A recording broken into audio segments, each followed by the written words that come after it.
A 5 días de haberse iniciado oficialmente la campaña electoral, lo que hemos podido notar como reacción de la población es indiferencia, apatía, es decir, le han dado la espalda y no han comprado el fraude o mascarada electoral que el régimen ha pretendido proponer como solución a esta crisis.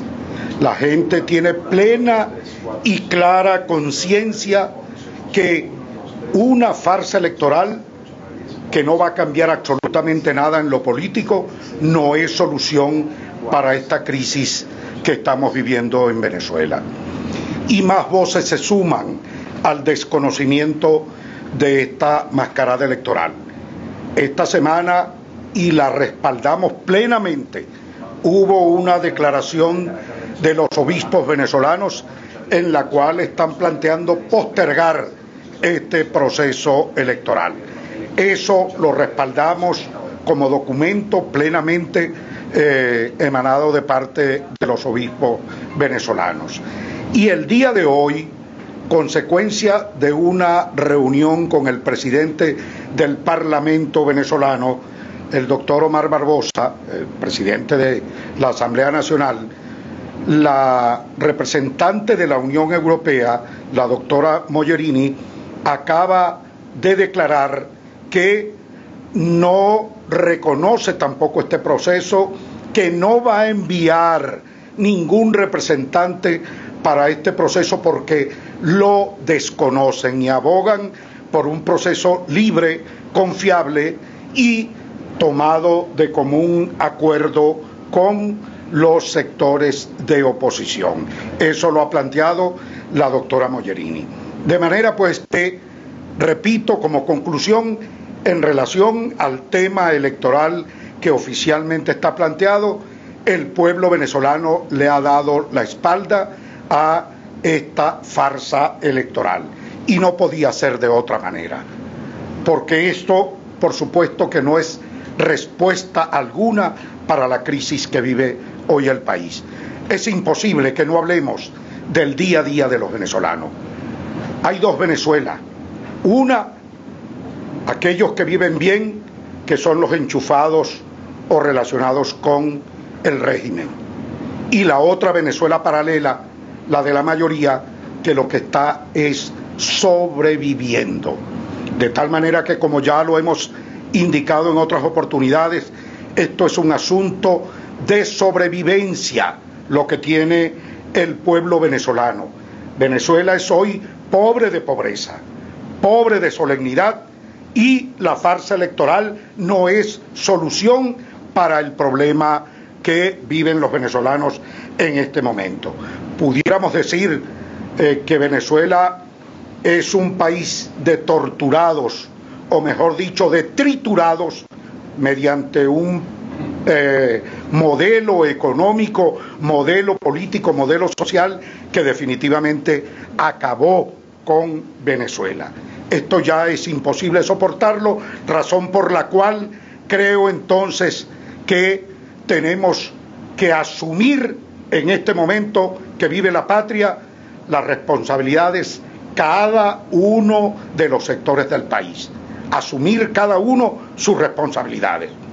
Es decir, el pueblo no puede resignarse a vivir en estas condiciones.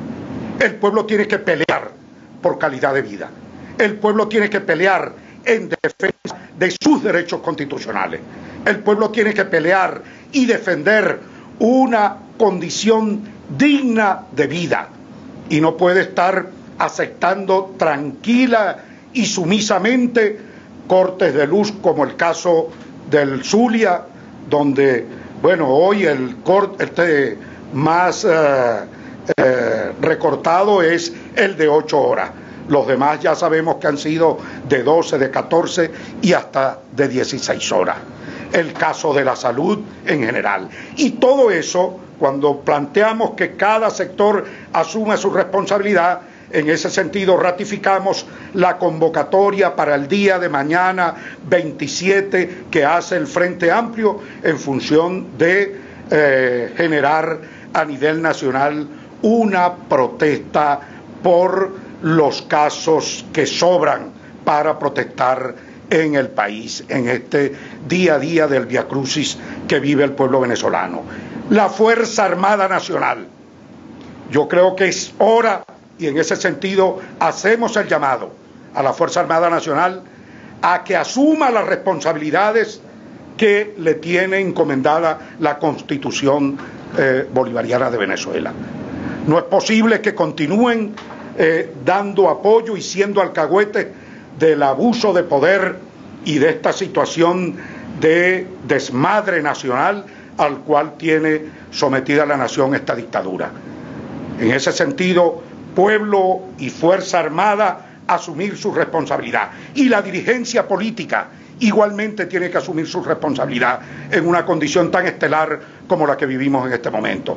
La condición de orientar, la condición de dirigir, la condición de conducir, la condición de devolver esperanzas, la condición de responsabilidad de presentar alternativas y que efectivamente podamos reanimar a la población venezolana a esta gran lucha, a esta gran batalla que tenemos que dar, porque repito, Venezuela no puede seguir soportando estas condiciones en las que vive, que son prácticamente de sobrevivencia. Aquí no se puede comer, aquí, dicho de otra manera, no podemos ni respirar siquiera. Aquí comer va a ser un lujo y eso no se puede tolerar. Por eso llamamos a la lucha. Por eso, para aquellos que plantean qué vamos a hacer frente a la no participación, la lucha hasta lograr vencer y desalojar del poder a Nicolás Maduro. Eso está planteado en esos términos y gracias a Dios tenemos el apoyo internacional, el apoyo de la gran mayoría de los venezolanos que en general yo sostengo que Venezuela ya llegó al llegadero. Esto no tiene ya una situación para seguir cayendo en el abismo, porque definitivamente, como bien saben, la canasta básica para cada familia cuesta 76 millones de bolívares. Y solo para comer necesitaríamos 1,5 millones diario de sueldo para cada trabajador en Venezuela, porque más de 52 millones cuesta la canasta básica alimentaria. Y en ese sentido, eso no es posible soportarlo en Venezuela. Sobre eso queremos alertar y ese es el compromiso que la Causa R y el llamado que hace a todos los sectores políticos, sociales y en general todos los sectores del país, para lo que va quedando de institución en Venezuela, que son las instituciones prácticamente de la sociedad civil. ¿Cómo se entiende esta lucha que usted dice se debe dar? En repetidas oportunidades, Henry Falcón, candidato presidencial, ha dicho que todas aquellas personas que llaman a no participar no han propuesto qué se va a hacer luego del día 20. ¿Cómo se enfrenta esta lucha? ¿Cómo se motiva a las personas? ¿O queda en manos internacionales una posible solución en Venezuela? El tema es cerrar filas en torno. Uno, no reconocemos esta convocatoria electoral, porque desde su propia fuente de convocatoria ya es ilegal, es fraudulenta ya. Esto no es un tema de cuánto porcentaje vota que le permita a Maduro decir que está relegitimado porque vote 40, 50 o 60%. No, es que ya es un fraude. El tema aquí es de que no reconocemos la convocatoria y no reconocemos su resultado electoral. Y ese es el cierre de filas que estamos solicitando a todos los sectores del país. Y a Henry Falcón, yo le pido que tenga palabra, sencillamente, más seriedad en esto, porque declararon públicamente que si no tenían observadores internacionales que dieran garantías efectiva de un proceso limpio o que fuera equilibrada la campaña, que no lo es, porque ya vemos en lo que anda Nicolás Maduro haciendo campaña con recursos del Estado, con recursos públicos. Bueno, sencillamente él anunció que se retiraría. ¿Por qué no se retira? ¿Por qué no se retira? ¿Por qué no cumple su palabra? Y que eso deje solo a Maduro con su fraude, sin que tenga ninguna excusa para pretender justificar lo que es un resultado ya cantado. Eso debería ser así, en esos términos. De tal manera que lo que estamos planteando, uno, no reconocemos este proceso que ya es un fraude, no reconocemos su resultado desde ningún punto de vista. Abogamos definitivamente por la posibilidad de que se dé un proceso electoral en condiciones como lo están planteando la Iglesia, la comunidad internacional, porque al fin de cuentas queremos dejar claro que no es que estamos contra el voto, sino sencillamente que no hay condiciones para que garanticen el resultado electoral. Y de eso yo puedo hablar con absoluta autoridad moral, porque allí estoy aún esperando. Y le pido a los medios que no se olviden del caso, el reclamo de Bolívar, donde gané, y no bastó para que me reconocieran que gané, sino que tuve que demostrar que gané, que hubo un fraude, y tampoco lo reconocieron. O el caso de Juan Pablo Guanipa, que en su caso fue incluso proclamado por el Consejo Nacional Electoral, y un organismo ilegítimo como la ANC, bueno, terminó desconociendo el voto de los zulianos. Eso es una situación, bueno, sencillamente en el que estamos frente a un régimen que puede hacer con el voto lo que le dé la gana.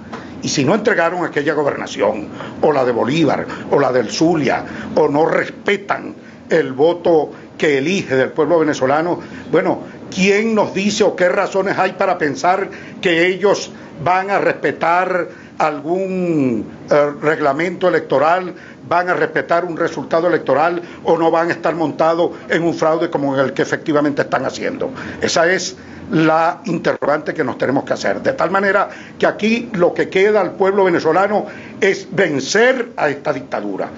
El llamado al pueblo, porque al fin de cuentas estamos claros que el miedo que la gente le tiene al hambre, el miedo, donde nuestros niños ya están predispuestos frente al tema de pasar hambre.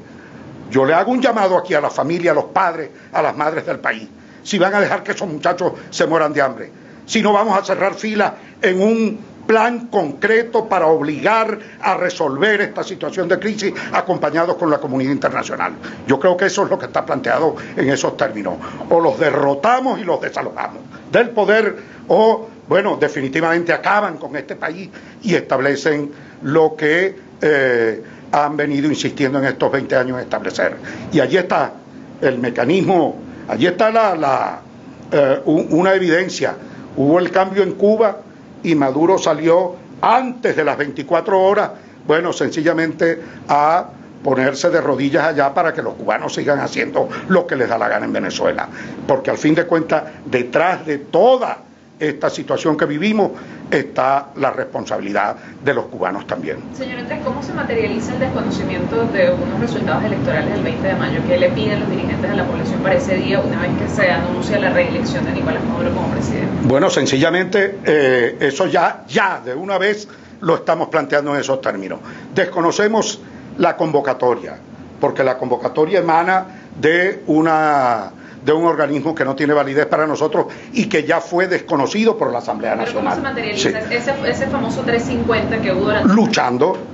Luchando, hay distintos mecanismos. La propia Constitución nos permite a nosotros herramientas y mecanismos constitucionales que nos permiten avanzar en la lucha, y eso tiene que ver con la movilización de calle. Yo estimo que ahorita la cosa esté fría, porque recordemos que parte de todos estos fracasos que se han venido teniendo en la lucha contra el régimen han desmotivado a la población, eso nadie lo oculta.